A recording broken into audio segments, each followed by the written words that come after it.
Welcome back to the Sherwood Urban Farm. Today's video is going to be a little bit different. We're going to do a garden tour of a friend of mine. Her name is Hele and she lives in Despatch. So when she moved into this little place that she lives in, it's a garden flat of a friend of hers, and it is really tiny. I mean, the little garden that she had is about 3.5 meters by 5 meters. There was no garden. There was like a little tiny patch of grass, and then the rest was sand. And every night she would pour out her shower water on this little patch of grass, and then the patch of grass would grow and grow, and eventually it covered the whole thing. But I was watching her posting on her status on WhatsApp, and I was quite intrigued to see where this is going to lead. So then she had a couple of pot plants, and eventually she started with some in-ground beds. And then I was watching and I was thinking, wow, look at this girl. I mean, she's not a girl, she's a young lady. I was like amazed at the amount of produce she was getting. Her cucumbers, she was getting like cucumbers for days. And then she's now moved into, she's changed her garden over to a winter garden. And I thought, you know what? Let me not wait any longer. Let me just come and show you guys what she is growing in this tiny little space. It is absolutely amazing. She has abundance. Look, she lives by herself, so she can easily supply all her vegetable needs for herself. But it just to encourage everybody that it doesn't matter if you only have a small little townhouse backyard. You can also grow food. Come along with me. Let's go and have a look at Hele's garden. Oh wow! Oh wow! This is incredible. Okay, hang on. Guys, this is Hele. This is the Sherwood Urban Farm, and in today's video, we are going to see how much food you can grow in a very small area.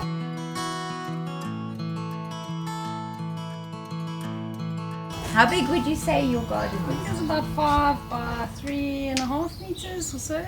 That's it, guys. I mean, that is townhouse small. Let me show you what is growing on in this garden.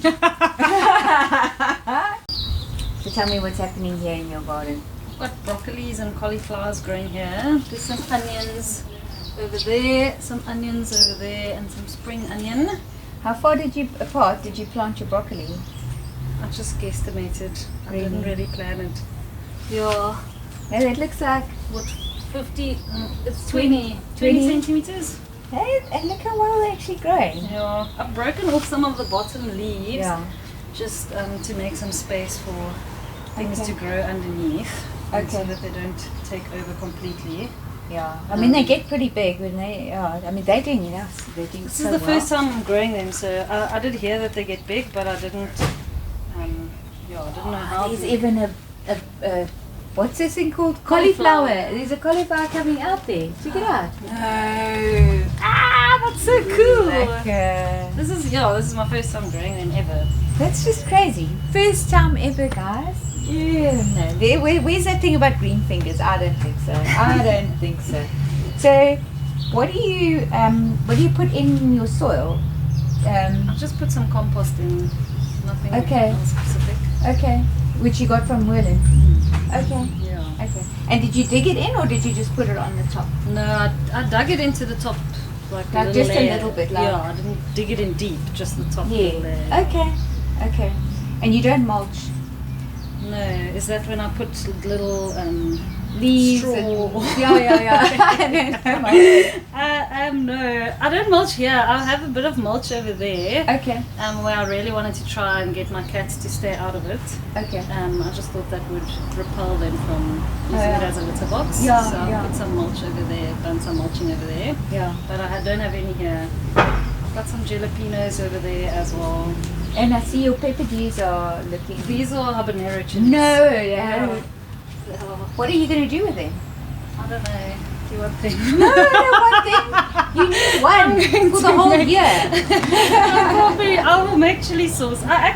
This habanero chili bush was standing somewhere over here, Okay. and then I tasted one and it was very hot. Uh-huh. So I was like, I didn't think I'm going to use this. So I plucked this bush up, I put it somewhere in the garden, and then later on, I was actually going to give it away. Then I was like, no, let me just replant it. I'll have a space over here. So I'll probably make some chili sauce out of it. Okay. It's going to be fiery. Oh dear. Abundance in avos here as well. Okay, so then you've got on this side. Can I just say that I'm super jealous of my green peppers? Look at that. Yeah. You know what? This is the first year that it's in. Yeah. Yeah. And look at the small one there next to it. This plant is struggling a little bit. I don't know why. This is the size of my plants. Is it? Yeah, mine are not that big. I don't know when last I had ones that big. I struggled along. You know, I had that garden tour with those ladies, and the potluck garden. Yes. And they also said they struggle tremendously with peppers. Really? Yeah. And your soil looks quite clay. Yeah, it is very clay soil. And I wonder if because it's very high nutrients there. Yeah, clay soil is like super. I mean, obviously it gets a bit waterlogged and stuff. Yes. There's a lot of rain. You found that? It does sometimes get a bit waterlogged. I've actually stopped watering my plants. I used to water them almost every day, and now I've stopped a little bit. Okay. I've just looked at if the soil is still damp, then I just leave it. Yeah, it's better that way. And I've added compost or potting soil into the soil when it feels like it's too clay. Okay. I've added sand, but I've added just. But I think just adding the compost is exactly what it needs, and then the microorganisms will put it in, and then they will distribute it. And eventually, it will not be as clay, but there is an advantage to clay soil because it retains the moisture. Helicopters. Okay. And then you've got sweet potatoes. Yeah, I do. They're actually over there, but the vine is coming all the way here. I've actually rolled it up. Okay. Oh look, it's rooted itself. Yeah, so it comes from. This is where I actually harvested some of them the other day. Yes, and then I watched your video on harvesting them, and I was like, I'm gonna go harvest all my sweet potatoes. Then I was like, no. So because they don't store well, you know, sweet potatoes don't store well. So there's some things happening over here. Oh, you can see. Yeah. Oh, wow. And is it just the one with the white flesh? Or is it the orange one? It's the orange one. Oh, nice. Yeah. I've got the white one everywhere. Oh, is it? And this one, is this that a different was a volunteer one? That just came up there. I think, well, the leaves look different, so I don't know actually what exactly that is, but it's a sweet potato. Maybe that's the one with the white flesh. Your onions are looking amazing. Thanks. There's some red onions. I think there's some white onions as well. But check, this one's got such a thick stem. I don't know if it's a normal onion or if it's like a red onion chive. Now, I have had that before. Sometimes they just don't bulb up for whatever reason, I'm not sure. And then sometimes, so then they just, often these ones might go to seed. Really? Yeah. But if it goes to seed, if you see it starting to flower, then you just harvest it and eat it like that. Okay. Yeah. Because I've got two of them where the stems are it's going so thick. But then sometimes, see my onions, I've always planted them in March, then they go over winter, and then I harvest in spring. And then they bulb up. If ever I had them over summer, then they never even did that. They just went straight to flower. To seed, And so I am surprised that your onions are like looking as good as they are at this time of the year. But you see, you're breaking the rules now. And they're there to be broken in gardening. Just in gardening. I'm going to show you the onion that I harvested the other day. Can I show you? Yeah. Yeah, that's proper. But they sometimes have a very, very thick. Even the ones I've harvested, then they might actually get really big. Okay, so they might bulb as well and have a thick stem. Yeah, I've had that too. Then I thought, sure, should I break it? Like, snap the stem. But this is beautiful, eh? This is a beauty. I think that was last week that I got this one. Wow. See, now I would never have broken that rule. But I have noticed that Moreland has got, they've been selling onion seedlings almost throughout the year. Yes, I think Because so. previously when I spoke to their sales guy, then he says, no, onions are only available for March. Okay. Then I noticed, they got onions throughout the year now. I don't know. Anyway, and it's normally the Texas Grano and this one, Red Creole. Yeah. Well, there we go. So now we can try. When you don't know more or less when you planted your onions. Sure. I feel like it was long ago. Yeah, they take very Like long. last year, November. Okay. I think it was. Yeah, it would be because I they think. take about 6 months to get you bulbing. I'm going to try. I'm going to break the rules too. Okay, and there's your tomato plant. Yes. Wow. It's just growing amazing. Yeah. So I'm very protective over this tomato plant because all of my other tomatoes got white mildew, powdery mildew, Yes. those white spots on Yes. them. Okay. And I tried to save all of them, but it just looks like once they get that, it's down the drain from there. Yeah. So this one I'm guarding, and I've even made more space in this bed. I've taken out all of this mint. There was a massive mint plant here taking over. So now I'm allowing this tomato to basically take over here. Yeah. I haven't harvested anything from it, but I see this one's turning a bit yellow. Yay, it's gonna turn red soon. So, yeah. No, that's okay. I'm going to also plant tomatoes. I normally stop planting tomatoes by January. I'm thinking, no, we're doing winter vegetables now. You and Jess. Jess has got these massive tomatoes. I'm buying 24 rand a kilogram tomatoes, and they're horrible, and she's harvesting for free out of the garden. You know, and there you are. That's incredible. And then I see you've got a strawberry that is flowering. I do. Do you know I've actually eaten like 3 strawberries off of it a few months ago. So, yeah, this tomato. So, yeah, it's flowering again. I'll see what happens. But I have had about 3 or 4 actually. I've eaten 3 or 4 strawberries off of this plant. So there's another strawberry going. Look at that. And Now there's that's another also, one. I mean, this is like, it's unusual. You usually don't have them. We're almost into winter. It's crazy. It's being guarded by those plants. Your carrots are looking great. Thanks. These ones, I've got some in this bed and I've got some in that bed. Those ones I was a bit more organized with. I planted them in rows. Oh, right. These ones I just scattered over here. So they're all growing quite close together. And they germinated fine. You just scattered. Did you like cover them at all? I covered them with a little bit of soil, yeah. Okay. But quite, I kept them quite shallow. Yes. Yeah, so no, they're doing well. I have eaten 1 or 2 of them. They were a little bit soapy. They were identifying as a bar of soap. Okay. Yeah. Okay. Oh wow, look here, a colony of little short carrots. Wow. There's one decent one. It looks a bit. You know what? We're just scattering some seeds and hoping for the best. I think that's not too I bad. think you did all right.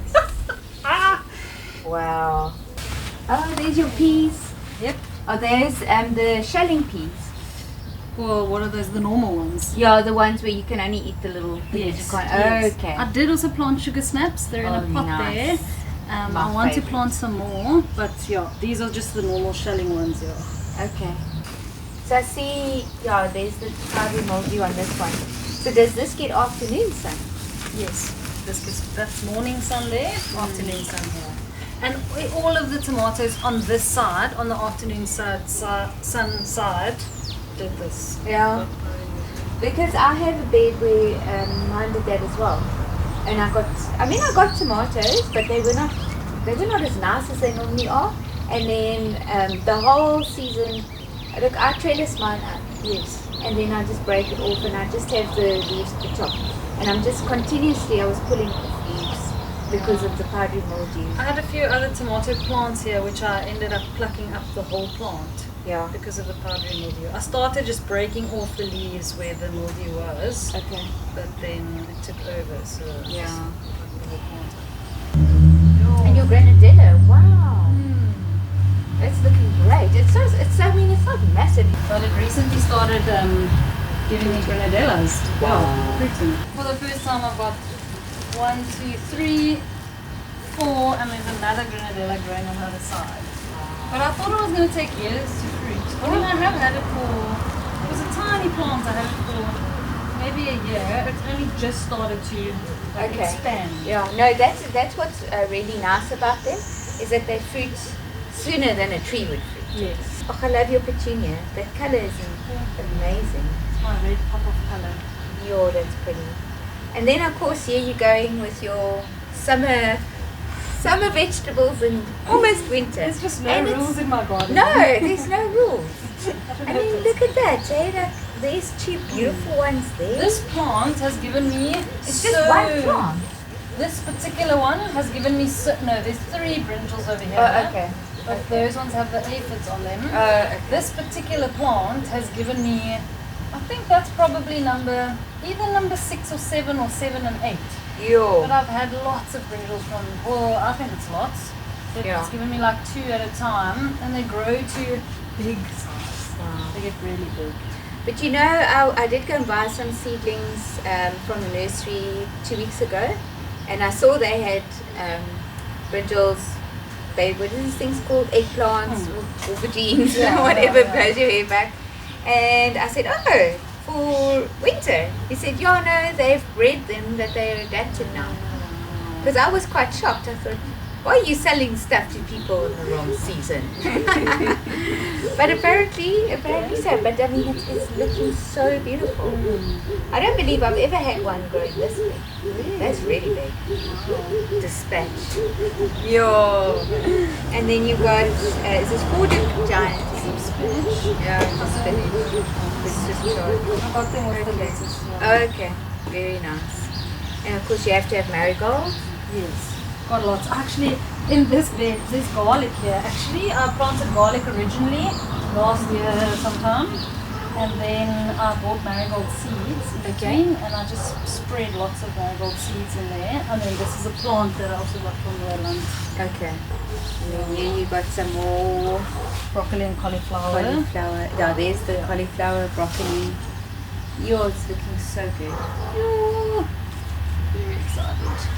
Very nice. And then your carrots. Yeah. Okay. And So these ones you sowed at least in straight lines, because I saw what happened the other day. So I was like, no, let me do it a little bit more properly. But the carrot seeds are so small. Like I never go one seed. I just spread a little bit. Yeah, I just go like this, like I'm sprinkling. Somebody was saying to me you can mix it with coffee grinds, and then it helps to just sort of space them out. I think sand does the same thing. You just mix a little bit of sand, but I don't do it. Hele, thank you so much for your time. Thank you for showing me around your beautiful garden. And guys, I just really want to encourage you. You don't need a lot of space to grow your food. I mean, if you just look at what Hele's got here, this is abundance. This is a lot of food. You could feed a family with this. So come on, man. Yeah, so thank you so much. Pleasure. Thank you for watching the video all the way to the end. And if you enjoyed this video, then please like and subscribe and share with your friends. And I hope you have a lovely day further.